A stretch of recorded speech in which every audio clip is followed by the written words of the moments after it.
Welcome to WagerTalk TV. Everyone, Minty Bets here with Teddy Covers at Teddy_Covers on Twitter and Matt Joseph at Mid-Major Matt on Twitter. Give them both a follow. We're talking Sunday football. Between the Colts and the Browns, the Cleveland Browns are hosting the Indianapolis Colts. They're a favorite of 1.5 here on the road, and the total set at 46.5. Interesting game here. I might watch it. The Browns are actually kind of fun to watch this season. Teddy, what do you think about this game? Pretty short line. So there's a lot to talk about here. Cleveland has a winning record after 4 games for the first time since 2001. It's been 19 years since the Browns have had a winning record at the quarter pole of the season.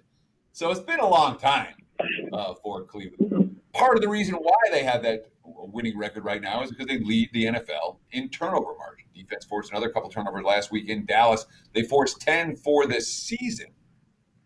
And that has not been one of Indy's great strengths so far, avoiding turnovers. What has been the great strength for the Colts so far this season has been their defense. All the hype was, Phillip Rivers. Phillip Rivers was pretty lousy last week. He's been pretty lousy this season. He's avoided big mistakes, mostly with the exception of the opener when he lost to Jacksonville. But if you're asking me why the Colts are 3-1, it's real simple. This defense is ranked number 1 in the NFL in yards per play, number 1 in the NFL against opposing quarterbacks, opposing QB ratings. And the quote here's Anthony Walker. I think all the guys on the team that buy into that is special. And I think that's what we have brewing over here right now. I think we have something really special brewing on defense. So the Colts have an aging quarterback who's not throwing the football around really well, and they're playing really good on defense. You have a Browns team that, again, if you're going to ask Baker Mayfield to beat you, he's not going to be able to do it unless they're running the football. Cleveland has to run to be successful. And we saw that, we've seen that repeatedly over the first couple of weeks.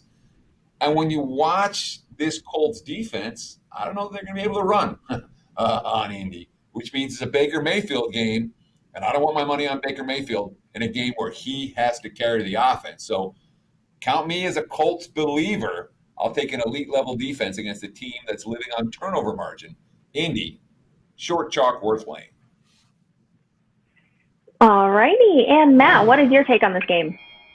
Well, so I agree with everything Tay said in terms of the defense, but how much of that was going up against the 3 offenses that they did? I mean, if you look, they all rank in the bottom.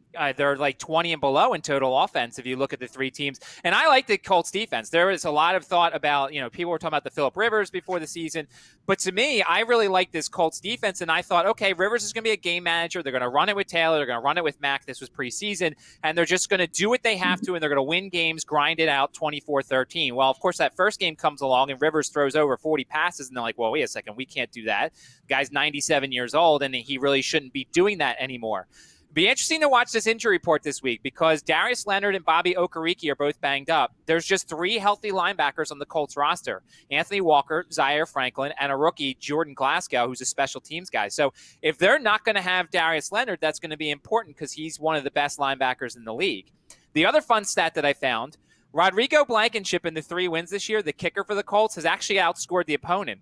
He had 14 points in week 2, and the Vikings scored 11. He had 10 points in week 3. The Jets scored 7. He had 13 in week 4. The Bears scored 11. He had 13-11.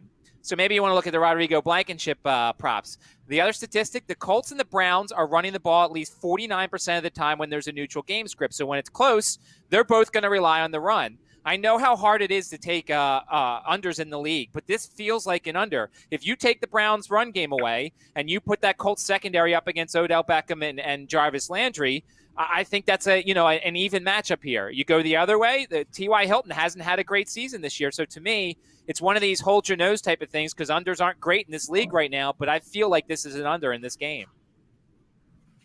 I actually really like the under as well. Thank you so much, gentlemen. Guys, remember, every Monday is $9 Mondays at WagerTalk.com and SportsMemo.com. Get any handicappers best bet or daily package for only $9. Thanks for joining, everyone.